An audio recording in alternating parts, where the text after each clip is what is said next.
ही कथा सुरू होते विदर्भातील एका सुंदर गावातून। गावाच्या चारही बाजूंना हिरवीगार शेती, डोलणारी पिके आणि शांत वातावरण होते। त्या गावातील लोक एकमेकांशी प्रेमाने आणि आपुलकीने राहत होते। त्याच गावात गणेश नावाचा एक माणूस राहत होता। गणेशला खाण्यापिण्याची खूप आवड होती।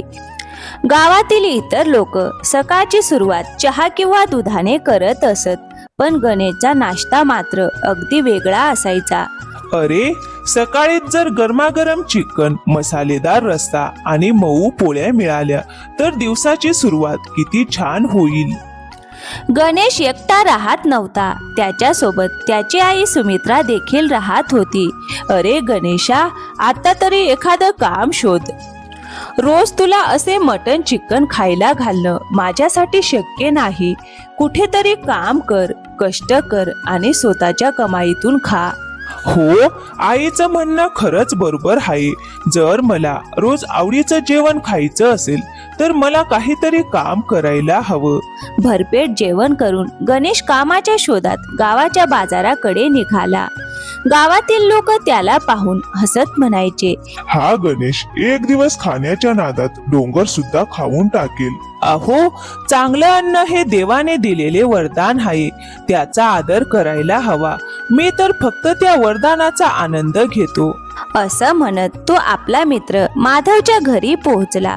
माधव त्याला पाहताच म्हणाला, काय रे गणेशा, कसा आहेस? अरे, सगळं जुनच आहे, ना काही बदल ना काही कमाल। चल मग आपण दोघे बाजारात फेरफटका मारून येऊ, तिथे काहीतरी चविष्ट खाऊनही येऊ। हे ऐकताच गणेशच्या चेहऱ्यावर मोठं हास्य उमटलं आणि दोघे मित्र बाजाराच्या दिशेने निघाले। बाजारात सर्वत्र गजबजाट होता। तेवढ्यात गणेशच्या नजरेस एक मासे विकणारा ठेला पडला। तो लगेच म्हणाला, चल माधव, आधी काहीतरी खाऊन घेऊया। दोघेही त्या ठेल्याकडे गेले। अरे दादा, आम्हा दोघांसाठी एक एक प्लेट मासे भात वाढा।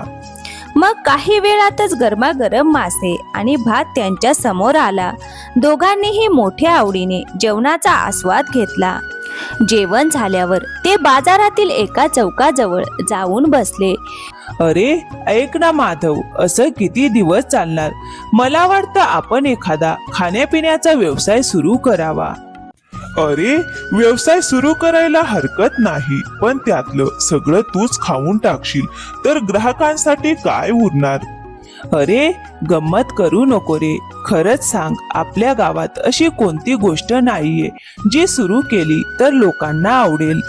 अरे मित्रा, तसं पाहिलं तर आपल्या गावात जवळजवळ सगळंच मिळतं, पण एक गोष्ट आहे, आपल्या गावातील लोकांना मटण खूप आवडतं।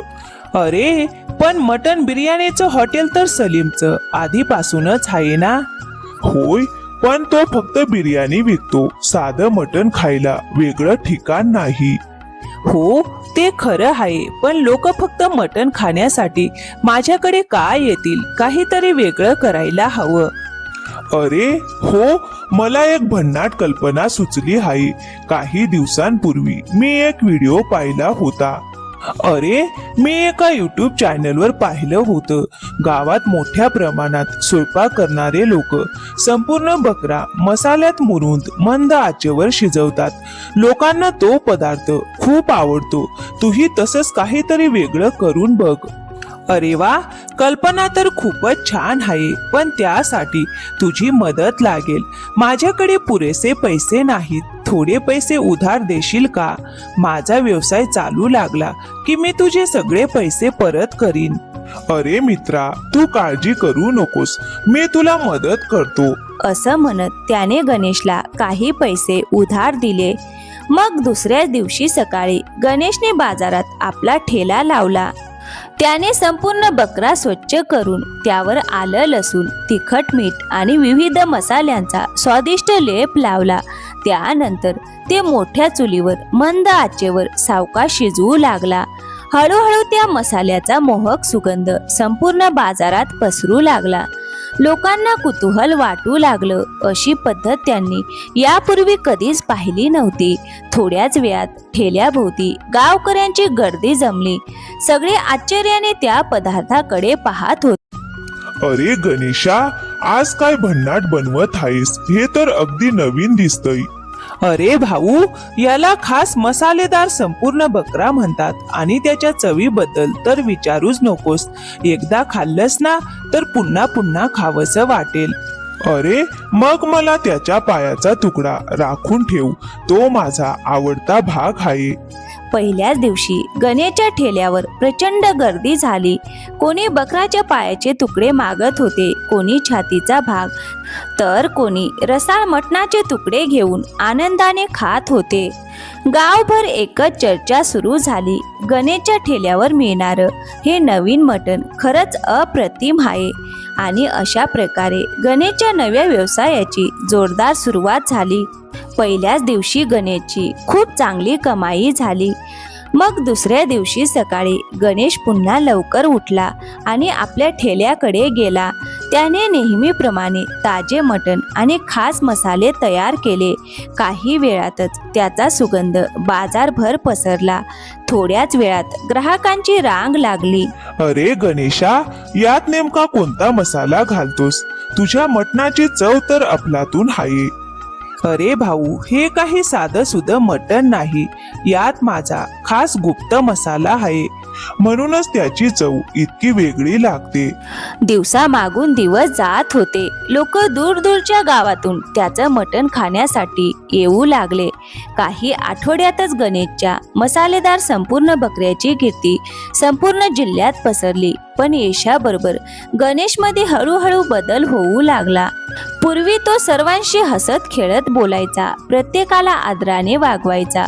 पण आता त्याच्या बोलण्यात गर्व दिसू लागला. विशेषतः त्याचा मित्र माधव, ज्याने सुरुवातीला त्याला पैसे उधार देऊन मदत केली होती. एके दिवशी माधव त्याला म्हणाला, अरे गणेशा, व्यवसाय चांगला चालतोय हे खरं, पण लोकांशी प्रेमाने वाग. माणुसकी जपलीस तर तुझा व्यवसाय आणखीन वाढेल.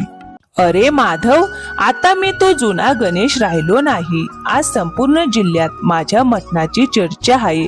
मी या व्यवसायाचा राजा आहे. माधवला त्याचे शब्द ऐकून खूप वाईट वाटले. तो काही न बोलता तिथून निघून गेला. त्या दिवशी संध्याकाळी एक वेगळाच ग्राहक गणेशच्या ठेल्याजवळ आला.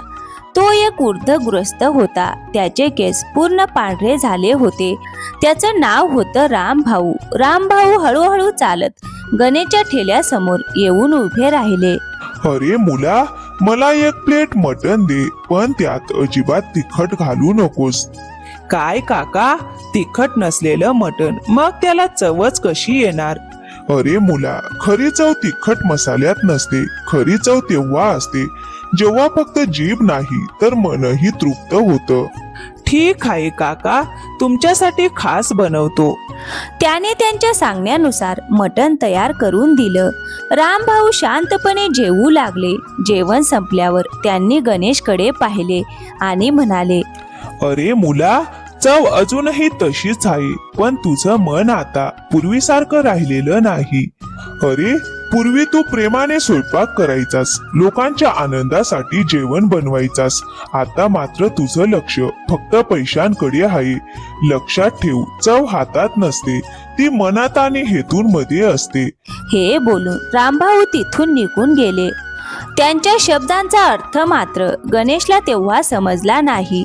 परंतु त्या दिवसानंतर विचित्र गोष्टी घडू लागल्या. कधी मसाल्याचं प्रमाण चुकायचं, कधी मटण जास्त शिजून जायचं. हे काय गणेशा, पूर्वीसारखी चवच राहिली नाही. हो ना भाऊ, अरे यात तर मीठच नाही. यापेक्षा आपण सलीमच्या बिर्याणीच्या हॉटेलमध्ये जाऊन जेवू.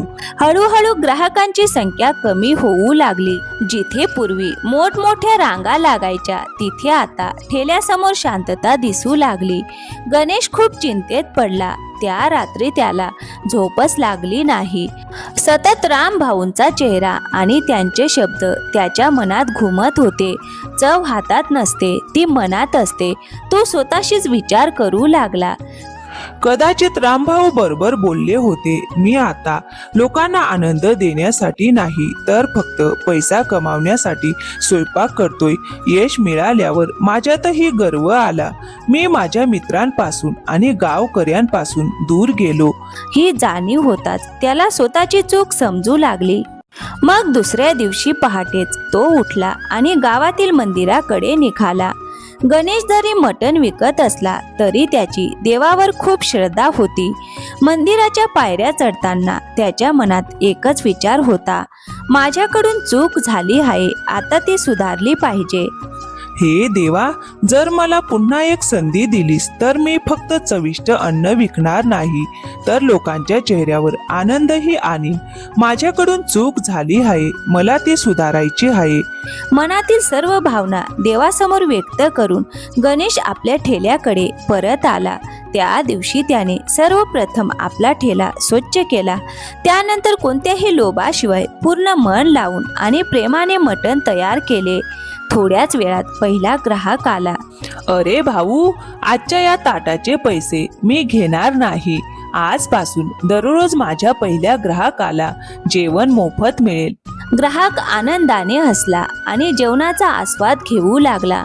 हळूहळू लोकांना पुन्हा जुन्या चवीचा अनुभव येऊ लागला. आता त्या मटणात केवळ मसाल्यांची चव नव्हती तर गणेशच्या मनातील प्रेम आणि आपुलकीही होती. काही दिवसातच ग्राहक पुन्हा वाढू लागले. गणेशने आणखीन एक चांगली सवय लावून घेतली. दररोज तो काही गरीब लोकांना मोफत जेवण देऊ लागला. त्यातील लहान मुले आली की त्यांनाही तो प्रेमाने पोटभर खायला घालत असे. त्यामुळे लोकांच्या मनात त्याच्याबद्दल पुन्हा आदर निर्माण झाला. एके दिवशी त्याचा मित्र माधव पुन्हा ठेल्यावर आला. अरे काय रे गणेशा, आता तुझा व्यवसाय पुन्हा छान चालू लागलाय आणि सगळ्यात महत्वाचं म्हणजे तुझ्या बोलण्यातही पुन्हा गोडवा आला आहे. अरे मित्रा, तू मला आधी समजावत होतास पण मला तेव्हा समजलं नाही. माझ्याकडून खूप चुका झाल्या.